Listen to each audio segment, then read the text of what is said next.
evening, everybody, and welcome to the Sports Exchange. We are a little bit earlier tonight, so don't worry about adjusting your clock. It's around 8:25 p.m. Eastern Time. Try to go a little bit earlier. A little bit of a light day today. So, with that said, I want to introduce a guy who's a star in the chat room, and is going to be a star in there when I get done with him. His name is Eddie Prather. Well, Hey, Scott, Chris, George, and Candy.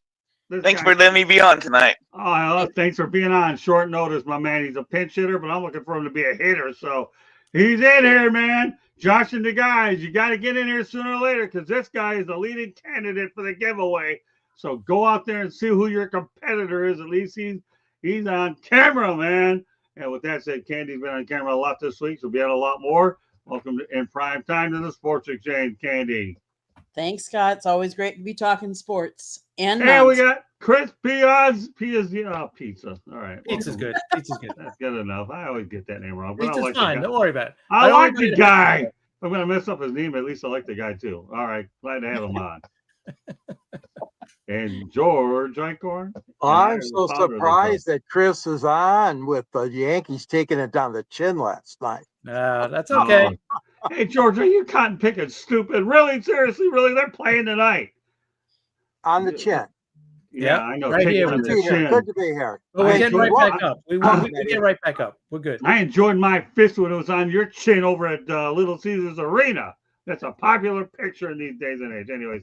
Well, and I could say this. I could say the same about George and his Lions and my Packers. He took it. All right, Candy. All right. That was a tough one. We got to make the most of it. We're going to do that. So from where you're coming from, Green Bay, we're going to Pittsburgh, where the Pittsburgh Steelers are signing veteran safety Jabril Peppers as an injury replacement for Deshaun Elliott, who recovers from a knee injury that he suffered in the first half of the Jets. Eddie, what are your thoughts about this addition by the Pittsburgh Steelers? I think it's just a move just to have a body. To me, Peppers has not been the same safety that he was a few years ago.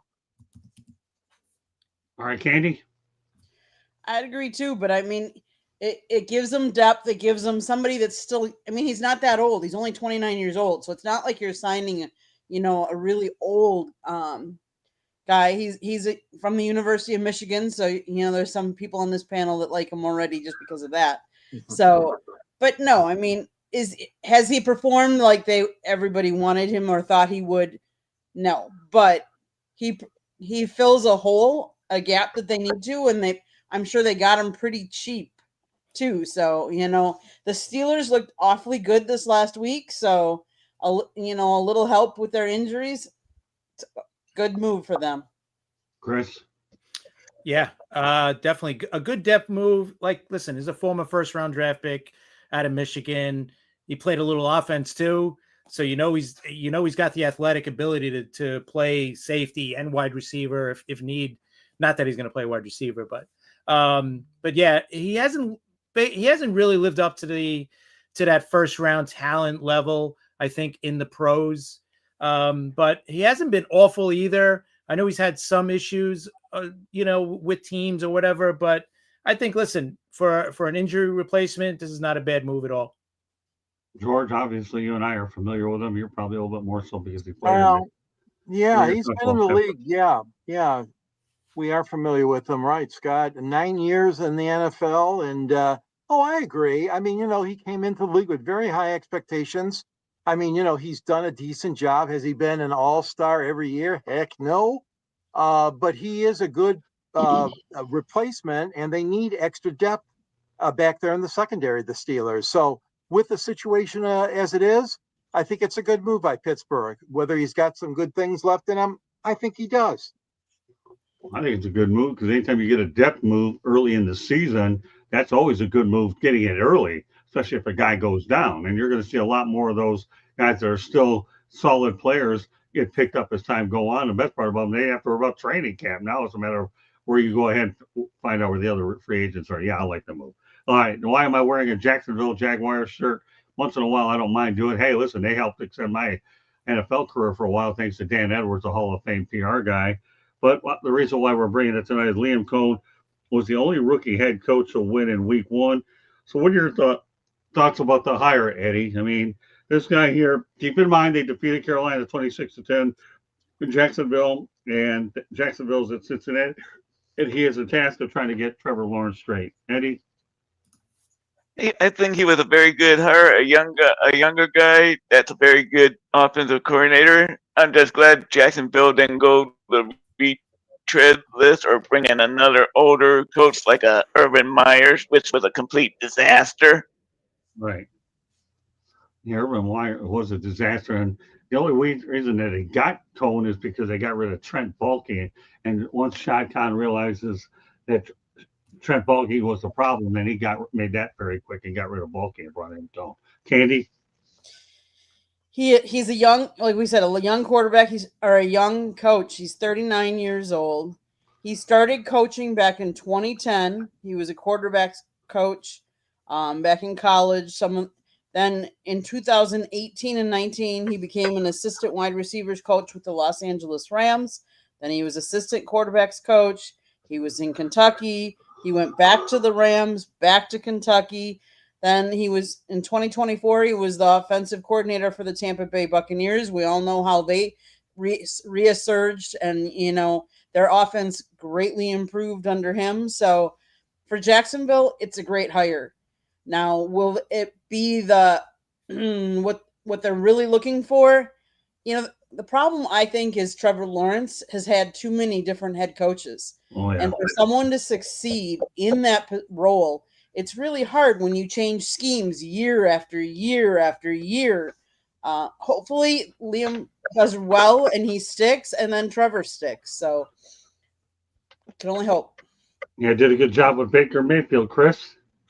Yeah, I think that's the big thing, right? Is trying to get Trevor Lawrence on track, because he's been inconsistent his whole career so far. Candy pointed out, he's had multiple head coaches. That means multiple systems. This guy's had to relearn.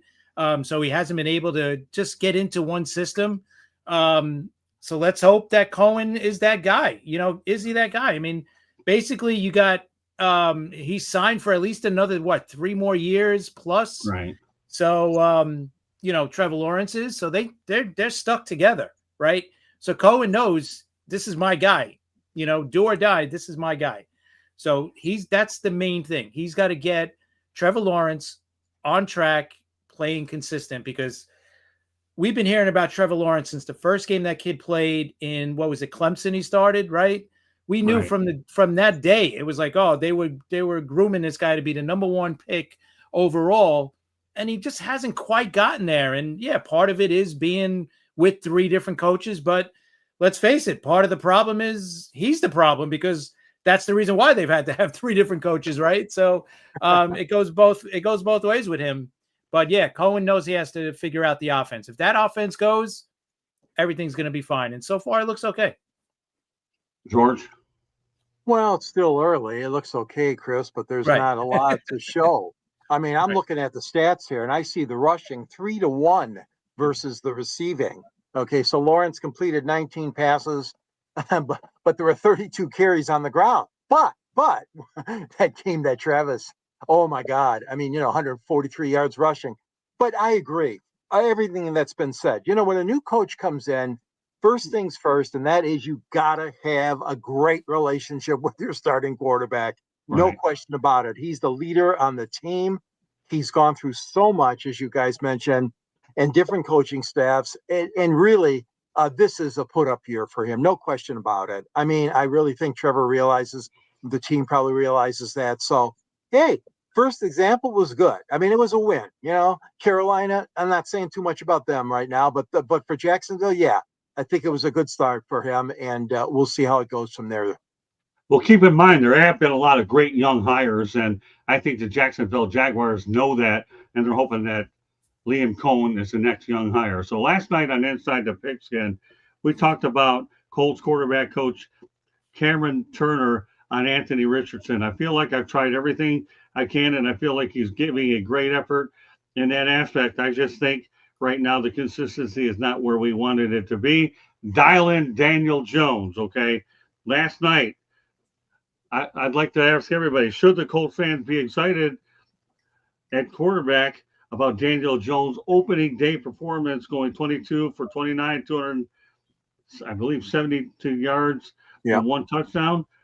And again, he didn't miss on any of his drives, which is the first time in Super Bowl era. All right, Eddie, what are your thoughts? I mean, Daniel Jones had a really good performance. We talked about that in pre-production. Now the floor is yours on it. Oops.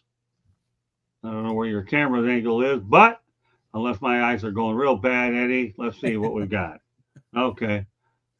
All right. Anyways, we'll come back to Eddie in a second. Eddie, can you hear me?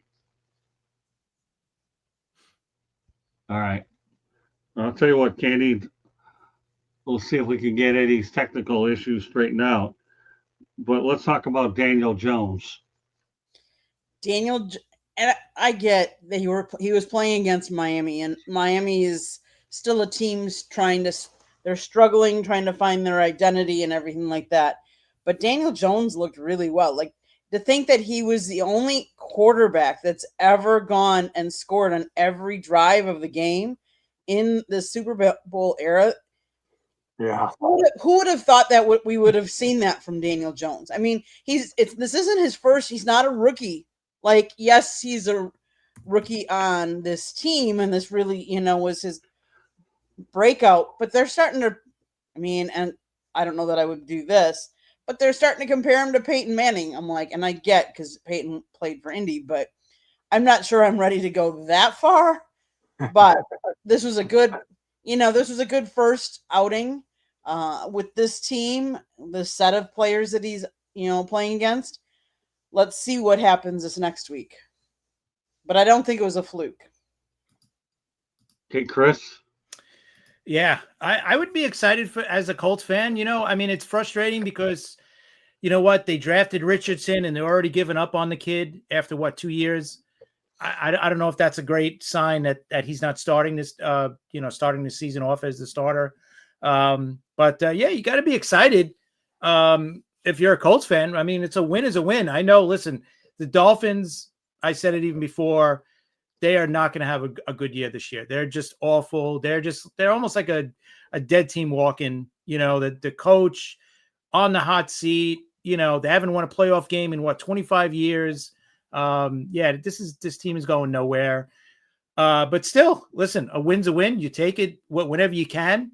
Let's see what they could do this week, coming up. And hopefully, and we've seen Daniel Jones get his team to the playoffs. He did that the 1 year with the Giants. Yeah, he did have Saquon Barkley to run the ball with him. But you know what? The Colts still have, Jonathan Taylor as the back. He's pretty good himself. So I think they got a decent chance in the South, because South is up for grabs. Outside of Houston, really, there's no real strong team there. So you never know. But I'd be kind of excited if I'm a Colts fan. All right, we got Eddie back. Thank you very much, Eddie. Okay, no problem. I know you had a few little minor issues, so that's okay. You'll just go last. So what are your thoughts about the performance that Daniel Jones had in his opening act? It was a very good performance by Daniel Jones. I think Colt fans should be a little hopeful with Daniel Jones, because Daniel Jones has never had this kind of talent in New York. The offensive line is a lot better with Colts than with the Giants. Saquon Barkley was always hurt with the Giants, so Daniel Jones hardly ever had Saquon to play with. Right. And they didn't even have a call for Daniel Jones until Neighbors got drafted last year. Okay, good points. Okay, I think it's a good move. We'll wait and see, but I'll go by with what Eddie said. He's never had that much talent in New York. So anytime you can go to Indianapolis, you get more talent and you find out what a quarterback is worth. And we've seen lots of quarterbacks go to other places, get fresh starts, and they've done much better. The hope is that he'll do that with the Indianapolis Colts, who, by the way, have had 11 starting quarterbacks since, I think, Andrew Luck left. So they're searching for somebody permanent. They probably hope they landed their guy. All right, so this is an interesting question. Did you talk about that? No, I did not. All right, go ahead, George. Anytime you can have a game like that, 272 yards passing, the average catch for those receivers, 12.4 yards. That's incredible. That's like first down every time. Every time the receiver caught, the average catch was 12.4. The average rush under him was 3.9. So they obviously got a little bit top heavy, I think, on the running game and didn't get the kind of results they wanted, 156 yards. But he was a good leader. He was a good leader on the field there in defeating Miami. Hats off to Daniel Jones. There is a lot of hope in Indy right now. Okay, great stuff. All right. So let me ask the panel: who do you feel sorry for the most? Antonio Brown, or was almost broke, or Josh Gordon, who sold his Super Bowl ring for 138K? We'll start off with you, George. We talked about this a little bit last night. You got two athletes that obviously, to me, didn't save their money, but we all know that Antonio Brown's a train wreck, and Josh Gordon, well, he's been suspended 9 million times. I don't know what the over-under is on that. We don't have a betting guru on here. But, Antonio Brown or Josh Gordon, George? Well, personally, I hate to hear stories like this because obviously it shows that there's something broke down, obviously, in their financial planning and their years. And I'm not here to, because you guys did cover it very well last night. You talked in great depth about it. I'm going to go with the ring. The ring is something that, man, is really special. And you win one of those rings, Super Bowl rings, and boy, oh boy, you got to do everything you can to keep it. And it's a shame that somebody's got to go and do that. I know he's not the first that did that, but I would say giving up the ring to me is the worst offense, if you will, of the two. Candy? Yeah, I guess I'd have to side with that too, because if you worked in the league, your ultimate goal is to win a ring, and then for you to have to sell your ring because you need the money is just sad. I mean, it's sad that these guys make millions of dollars and they don't hire somebody to help them with their finances so that they don't get to this level of, needing to sell a Super Bowl ring to pay the bills. Eddie? I feel badly more for Antonio Brown, because Antonio Brown, you never heard anything of these things stunts that he's been pulling over the last few years until after he took that cheap shot from Vontae Burfict to the head. Antonio would seem to be pretty average guy until that. Then all that the other stuff, all the off-field stuff didn't start happening until after that. My sympathy goes more for Antonio Brown. Chris? Yeah, I'm going to agree with Eddie. Yeah, I do feel bad for the guy because that hit, it was a cheap shot. It was an illegal hit right to the head. And yeah, he was not the same player, not the same person after that. And that hit really ruined his life because he is a complete mess now. And it's sad to see, and that's why I hate when the NFL preaches about player safety. When they ever talk about player safety, it kills me. It just totally, because they don't care. They're going to add another game in the next couple of years, right? It's going to go to 18 games. So now you're going to be playing 18 games, risking your life out there for 18 games, not 16, not 17. Now it's going to be 18 games, Thursday night games, Friday. It's just too much. I think football's made, 16 games. That's perfect. Let's not go crazy, but it'll never get back to that. It'll be 18 games pretty soon. It's sad to see both of these guys play, because Antonio Brown was headed to the Hall of Fame. That's how good this guy was, right? He was, and if he didn't get into the problems the last couple of years, he would be a Hall of Fame receiver. I mean, he was going to, possibly get into the top 5 in all the yardage and touchdowns and all that. So yeah, to give up your Super Bowl trophy, Super Bowl ring, because that's what you play for, right? Obviously the money, number one, but number 2 is to win a Super Bowl. So to give that up, that's got to be it. Great points, Eddie, and you, Chris, especially. Here's what you have. Antonio Brown burned his bridges with Tom Brady. You don't do that. Tom Brady did everything he could to help him get his life in order, and he burned his bridges anyways. Josh Gordon was suspended 9 million times. It's ridiculous. one would have thought he would learn. And then I'm not surprised at his problems. But again, going back to Vontaz Burfict, who's now with actually UNLV as an assistant coach, there's no question that hit sent him into tomorrow. But that's why I brought it up, and think that's pretty well. Well, I was glad that we got a little bit of a mixed response there. Ohio, big guy, thank you very much for chiming in tonight for sure. All right, so with that said, let's go to the Baltimore Ravens. Their all-time record scoring 40-plus points is 25-1, but they were undefeated prior to Buffalo's loss, thanks to old friend Matt Prater kicking the game-winning field goal, who, by the way, Matt Prater was on a flight to Buffalo, I believe, and ended up kicking it. So, all right, Eddie, you're cheering. You got your hands up in the air. What are your thoughts about the Ravens losing, choking, whatever you want to call them, to the Buffalo Bills and Matt Prater? I enjoy when the Ravens lose, especially when they choke a game like that. And that I enjoy watching that bondage spinach Baltimore defense completely fall apart. To me, John Harbaugh has always been slightly overrated as a head coach. So, okay. Well, there you go. All right, Chris. Yeah, you know what? It's been 10 years now, right, since they won a Super Bowl. And, and looking back at the last 10 years with the Ravens, they have not won more than one playoff game in one season for the last 10 years since they won that Super Bowl. So they've been a one and done for the last 10 years, basically. And they've had a pretty good team here the last 4 years with Lamar Jackson. This has been one of the best teams in the league. And to get over that hump, I know you got to get over Patrick Mahomes and all that, but you know what? Eventually you got to do it, right? Josh Allen eventually has to get this done. And maybe this is Buffalo's year this year to get over that hump and get to the Super Bowl, because they're another team. They've both been stopped at that, the top of the mountain by Patrick Mahomes and the Kansas City Chiefs.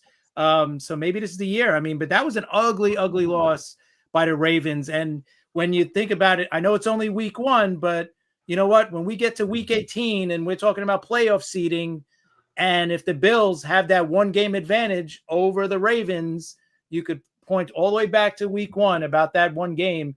And that playoff game is going to be in Buffalo instead of Baltimore, right? And look what happened last year in Buffalo. So, yeah, tough loss. And it's just another game that Josh Allen shows you. The guy is not a quitter. When the chips are down, you can count on him. He turns into Superman and does these amazing things, and Buffalo wins that game. Well said, Chris. Candy. The Ravens, all we hear is this hype. The Ravens are so good. The Ravens are so good. Lamar Jackson is so good. But to Chris's point, they're good enough to do well in the regular season, but they just can't get over the hump. Now, I get it was one game, but how do you have an epic collapse and let the other team score 16 points in the last 4 minutes of the game? In the last 4 minutes, you gave them 16 points. And I get it's Josh Allen and he's special, but still, how do you let that happen? How do you take over on 4 downs and you're what? They said it took them less than a minute? Their 4 downs in that last little. How do you not, as an offense, be able to stay on the field for more than a minute for 4 downs when you know the game is on the line like that? It's just, to me, I'm surprised. And yes, again, it's only one game. And am I overreacting? I don't think I'm overreacting, but I do think they really need to look at themselves in the mirror and say, okay, what really happened? What did we do? And you can't just blame the defense. You can't just blame, it's all phases. Offense and defense and special teams, all of them. Okay, George. Well, I took a look at the stats, and you look at the stats for the Ravens, and my goodness, are you kidding me? 1 sack total, and 5 sack yards, only 3 tackled for loss. So say what you want, and I'm echoing you what Candy just alluded to. from a defensive standpoint, you just got to play better than that. That's not a John Harbaugh defense on that field in that fourth quarter frenzy. Come on. So I don't know what's going through your mind. You're thinking, oh, we got this one, and a little bit of your edge is gone or whatever. But like you said, Scott, clock management. I mean, you just can't get out there on offense and screw around and, 3 and out or 4 and out, whatever. I mean, yes, it was a total collapse, but especially the defense, I figure, let the Ravens fans down more than anything. Well, I'll say one thing. Everybody's gonna pick 3 games, and we have 3 non-sports topics. And I expect Eddie to make it through that portion because that's a really fun portion of the program. Here's what we've got. The Buffalo Bills are in the Baltimore Ravens' head. They are in their head. And until they get out of their head, the Ravens are in deep trouble. All right. With that said, station break time. We'll pick some games. We have 4 more topics to get to. Eddie, we'll try to stay on the whole way. We only got 4 to go. Okay. Go ahead, Candy. South Florida Tribune Publishing Company published a book, Lessons from the Microphone, Tuning into the Enduring Wisdom of Visionary Leaders. It is written by our host, Scott, the Motor City Madmouth Morgenroth, and the foreword is written by another panelist here tonight, Mr. George Eichhorn. Great job, gentlemen. The book is available on Amazon, Barnes & Noble, Kindle, Google, and Apple Books. Talks about Scott's 40-plus years in the business and how it has evolved.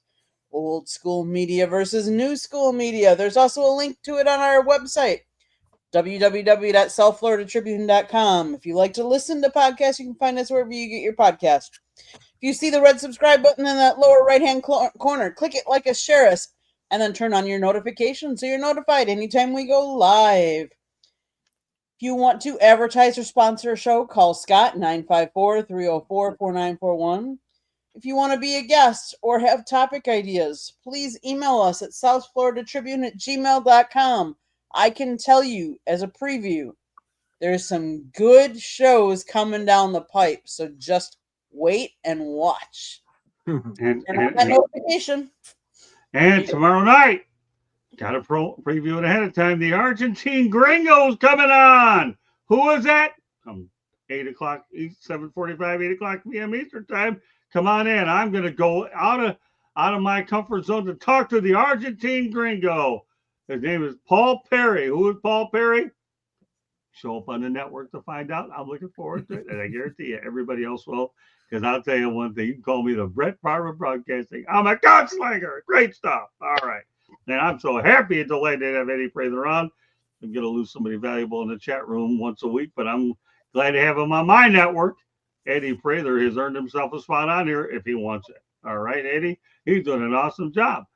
All right, with that said, we're going to talk about your top 3 games. We don't need points for us. We're not prognosticators. Just have a little fun with it. We're going to start off with the new guy. All right, Eddie, give me 3 games that you're going to predict. We don't need scores. Just tell me who's going to win over who.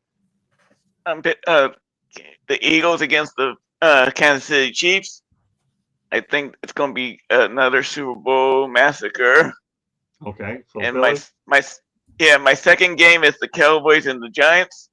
Sorry, Giants fans, but that offensive line is a complete mess right now.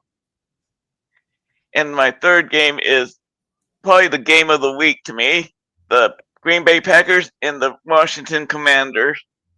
I just have a good feeling that the Packers are going to win a game that's probably going to be decided by a field goal. Great stuff. I like that. Okay, good stuff, Eddie. Candy likes it too. All right, but go ahead. We'll get to her in a minute. All right, Pizza, go ahead. What are you slicing up? I love the Super Bowl matchup, the rematch there too, but I'm going to give a couple of other games. How about Tampa Bay against Houston on Monday night? We got 2 Monday night games this week, but Tampa Bay, Houston, that's going to be a really good matchup.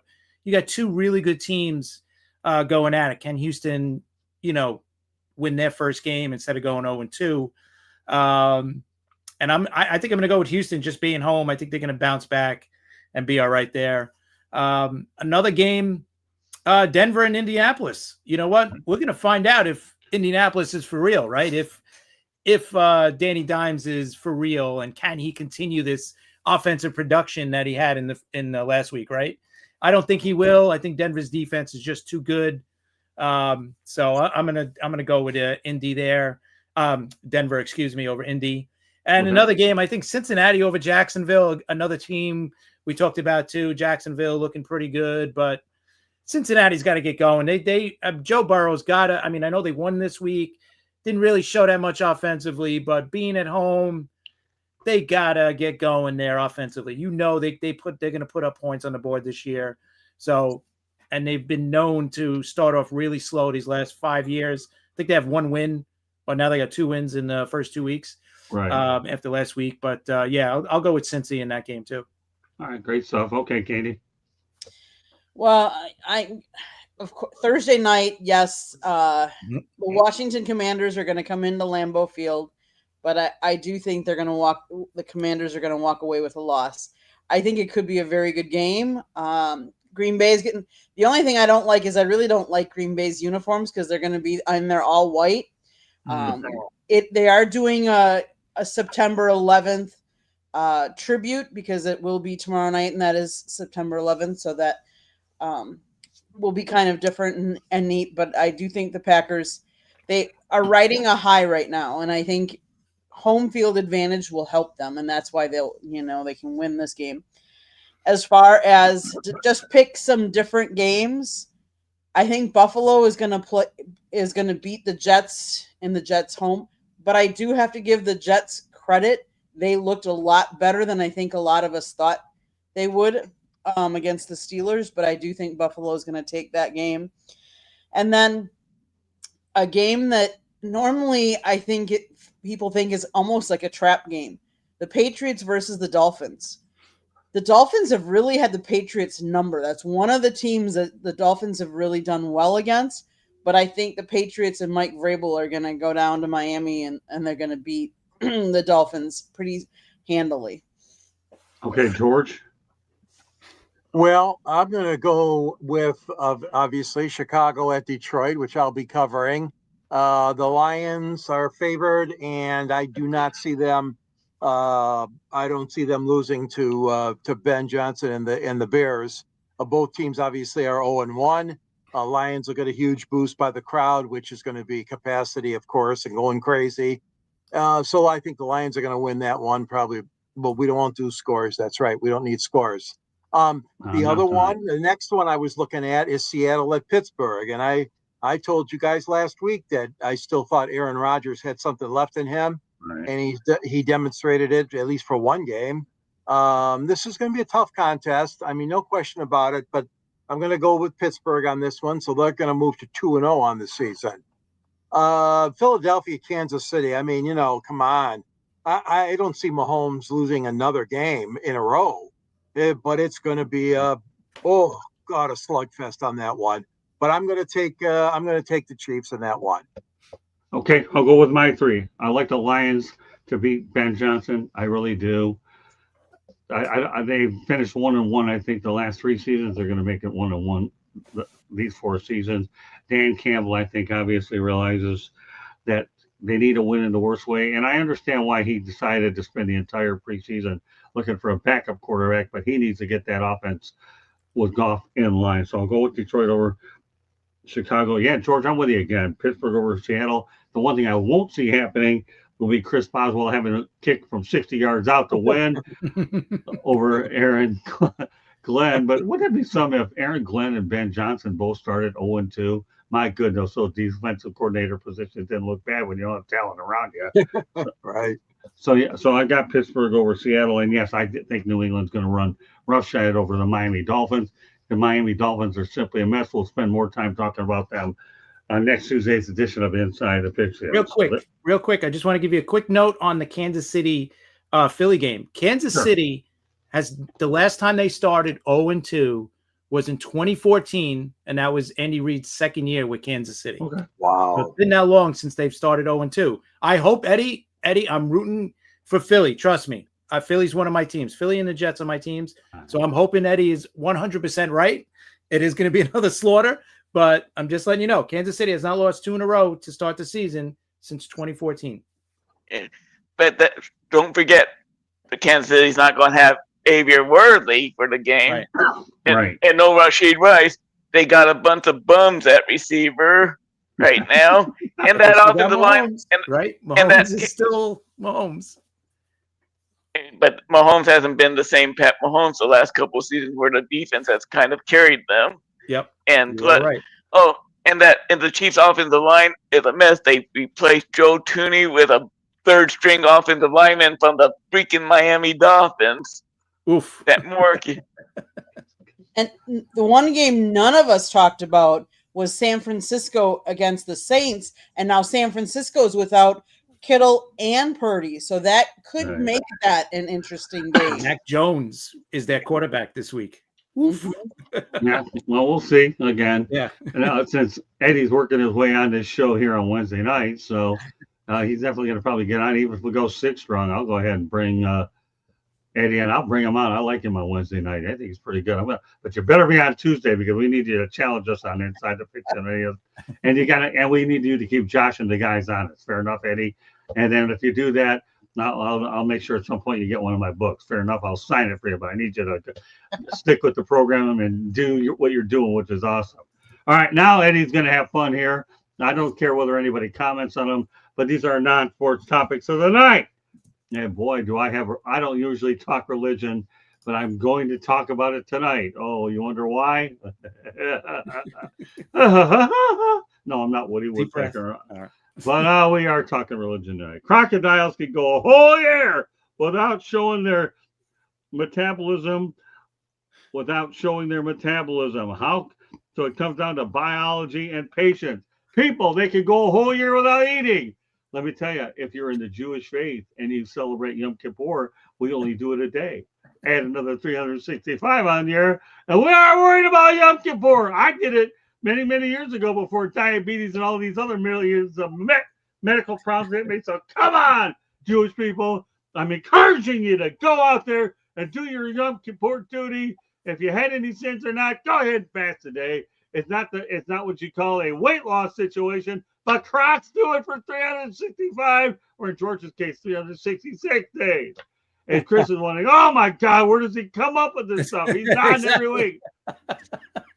Crocodiles know what Yom Kippur is. Crocodiles. Do Jewish people know what it is? Yeah, okay.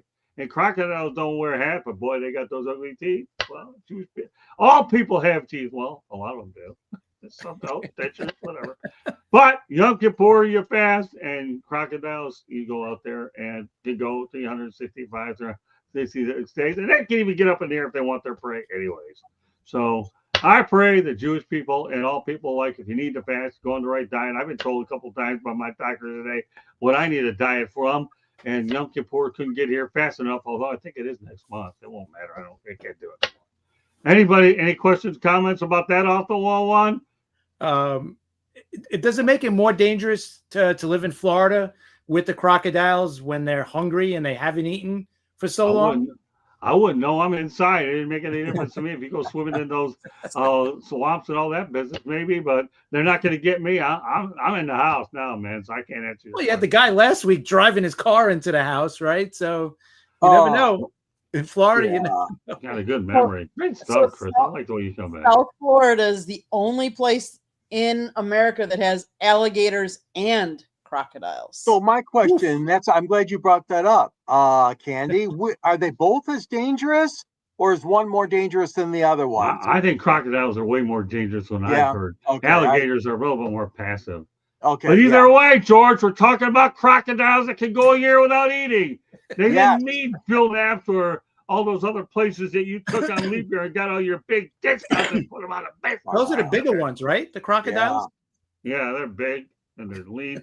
I got to tell you a funny story. Once upon a time, the Florida Gators had a media guide one time, and they put crocodiles on there instead of alligators. And they had to redo the whole media guides. Oh, God. So crocodiles can also last anywhere from 30 to 70 years. Wow. There you go. So a little bit of reptile information. How do you like that, Eddie? That's why you come on the Sports Exchange. We give it all to you, baby. I got a Jaguar. We're talking crocodiles. And you know what now we're going to talk about? We're going to talk about the internet. But you know what we're going to talk about? We're going to talk about Japan's internet. Chris is saying, "Oh my God, what is he coming on?" That's why Chris loves coming on this show. I don't know what shows he's got going on, but he don't get nothing like this. One time said, definitely Chris not. say, "You know what? I got to roll with this guy. I don't know what he's going to do, but I'm having a ball. I'll bet he has as much fun on our show, this show here, as he does on any of his because it's so unpredictable." Not saying nothing bad about his shows, because his shows are good if you watch them. But we give Chris Pizza Man here something Nothing different. like this. We give Our him the shows are thin nothing crust, like and we this. give him the deep dish. And here's the deep dish scoop on this bad boy. Japan's internet speeds hit a record high of 1.02 petabyte or whatever per second. I don't know what a damn petabyte is, but I know it's 1.02, and it's fast. You know why? Because it's enough to download the entire Netflix catalog on it in 1 second. That's how fast this thing is, baby. And I'll tell you how technical I am about this, George. 19-core optical fiber and advanced signal processing. I had to find this out because I wouldn't know what any of those darn words are in the first place. All I know is if you can go ahead and get an entire Netflix catalog in 1 second, it is fast, baby. Fast, fast, fast. Louder than I am and faster than Indy cars. All right. You having fun, Eddie? Yep. What do you Boy, think I of would that? love to have that internet. Oh, me too. That's why I brought it on, Eddie. Don't worry. When you come on the Sports Exchange, I got plenty of them. I'm seeing you for the first time, so I had to make sure that you can relate to some of the humor that goes along with this segment, man. And I'm telling you, we got internet, we got crocodiles. What do you think, Chris? Do you think you and Rob can table up for 1.02 petabit? Does this mean this show is going to Japan tonight? Well, it's going all over the world, man. We get people from Argentina, Japan out there. You'd be surprised what happened with Geo7. Candy, don't we have a pretty good global audience with that thing out there? You never know where this stuff goes. This is international, baby. This is WWW. This is called the cyberspace, I think. Okay, not WXYZ, George. The back of the alphabet, otherwise known as ABC. Okay. Wait, is this going to be better than putting the tinfoil on the antennas for the TVs? Good comeback. I'm going to let you go ahead and quit while you're ahead with it. I actually like the comment. I think the one-liner is better than the question. I learned from Rob when I was watching last night. Rob just asked Rob what a petabyte is, and Candy's going to need you in a few minutes afterwards. She wants to get tutoring. Wait. Thing about that, Scott. So this speed is about 4 million times the average internet speed in the U.S. and would allow you to download the entire internet archive in less than 4 minutes. Oh my gosh. It also is more than twice the previous world record, which was set by a different team of scientists last year in 2024. So there you have it, everybody. All right, my last one. What is he going to come over with next? Oh, I got a better one. Oh, my God. But we're going to Iceland to get it. Why are we going to Iceland to get it? Ever heard of that thing called the phone book, people? Ever heard of the phone book? How do you usually look up a name? in the phone book. Oh, no kidding. What? Never mind. You're never going to get it. Sick them head anyway. Really? Seriously? Really? I need more one time to kick you around tonight because you handle it so good. The phone book is sorted by first names, people, not surnames.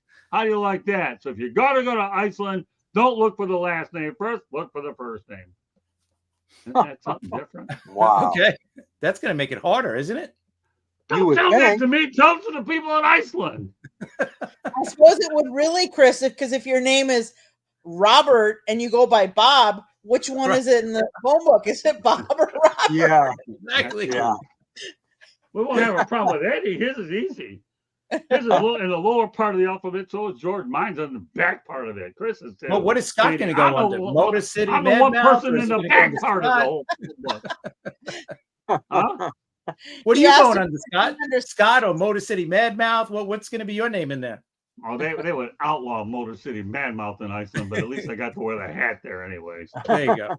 Yeah, a Motor City Madmouth would be too big for that cotton picking phone book. It really would. It really would. But yeah, people in Iceland, they go by the first name, not the last name. So I got to ask you, Eddie, Your first act here on here. What are your thoughts about the Sports Exchange? Is it as wacky as you ever thought? You never watch this one. You always watch the football one and come up with some good football stuff. What do you think of this one? Is this a change of pace or what, brother? It's going to make life a lot harder to try and find somebody in their phone book going by their way. Yeah, but I'm talking about the show itself, the Sports Exchange. You're used to Inside the Pigskin, right? What do you think of this show? Is it different or what? I like learning new facts. Well, then you're on the right show. You're on the right show, baby. You are really on the right show. Yes, you are. Should have seen us last week. Talking about cars driving into houses. Come on. Well, I didn't know what I've never seen Eddie on camera before, so I had to be very careful what I put on here. Next week, it's going to get more interesting when I bring the steady Eddie back on. That's for sure. Oh, I'll tell you, Eddie, I know how to identify talent, and I got one in Tucson, my brother. So I hope you free up your Wednesday, because normally the show starts at 9:00 Eastern time. It runs till about 10:15. So I hope you can join us at that time frame. A future. I know you had a commitment tonight, but so yeah, I have a commitment. It's my commitment weekly during the football season because of it being the show I do is Cowboy Weekly, which is every week. Wow. Until the football season's over. Well, we'll make it work. I'm glad it worked out tonight, though. We'll find a place for you on the network. Otherwise, George and I'll find you a place someday. There's a spot for you on this network, Eddie. And if you handle this show really good, then you definitely, I don't know, guys and gal, what do you think of Mr. Prather? Is he as good on the air as he is in the chat room? Oh yeah, he's better on air. I think he has to be on air.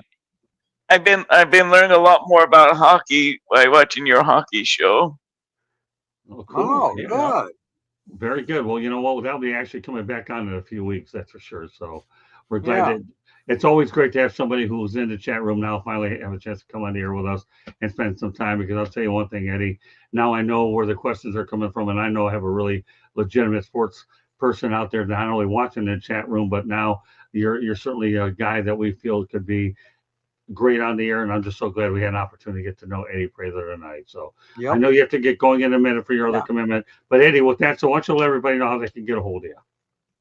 I usually don't have.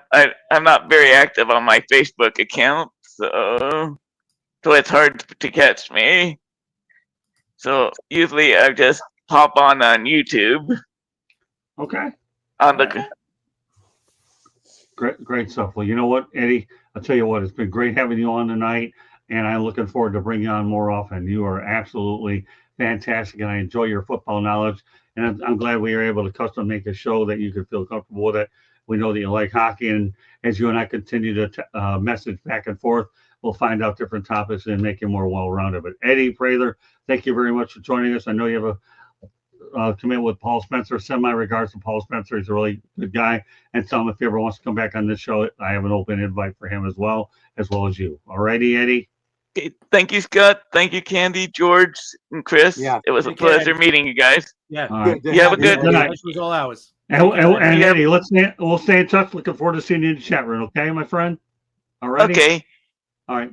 Thank you, sir. Good night. Good night. Bye-bye. Good night. This guy was he is absolutely fantastic, everybody. Eddie Prather, obviously in the house. All right. So with that said, as we get ready to wrap up the show, okay, George. In fact, you know what? I have room for a parting shot. So George, why don't you give everybody a parting shot if you have something you want to get off your chest? Well, it's not good news. And it's breaking in Detroit that several Tiger employees are under investigation, allegations of misconduct towards women in the Ilitch and Tigers empire, if you will. Right. It's not good. I'm not going to mention any names. I don't want to, but I'm just saying that this looks like a very bad black eye. And the investigation is done by some reporters that work in Detroit. So we don't have all the facts yet, but you'll be hearing about it. But all I can say is that on the field, the Tigers just got to put this stuff out of their mind and not worry about that stuff in the front office, what's happened. But yet, it is serious allegations. I'm very sorry to hear about it, but I just wanted to, not close on a bad note, but it's out there. It's out there. Okay. What about you, Chris? Yeah. Listen, I think the positivity. I'll turn it around. The positivity got to go with the Jets. What they showed this weekend, especially Justin Fields. I mean, if he could play like this all season, that'll be a breath of fresh air for the Jets, for the Jet fans watching, to know that, hey, we finally got a franchise quarterback. He's still young. He's a guy we could build around. We could go into next off season and just start building around this kid, right? We don't have to worry about, where are we now? We got to draft another quarterback or sign somebody or trade for somebody. It'll be such I just hope this continues, and I think it will. I love Aaron Glenn as the head coach. He already cut Xavier Gibson for the fumble that he had. That really, that was a big play in turning that game around on Sunday. But even though we lost, I feel really positive about the Jets going forward. All right. What about you, Candy? I know we don't talk politics, and this isn't political, but it was so sad what happened today to Charlie Kirk. I don't care what standpoint you are, what side of the political realm you are. Anytime someone goes in and takes somebody else's life, it's wrong, and I hate to see it in this country. Make love, make peace, not war. I'm sorry. And I hate to end it on that note, but I feel that sometimes we've got to put that out there, and it's just sad. And prayers to his family, his wife, his kids, and everybody around the whole situation. Yeah, it really is sad. I was reading up on it today. And when you see a guy lose his life because of something like this, it just shows you that a lot of individuals are going to say, let's go out there and preach for gun control. And it really, really, really is sad to see something like this. So when I read up on it today, it was just absolutely absurd. So all I can say is I'm looking forward to tomorrow night's edition of No Limits with the Argentine Gringo.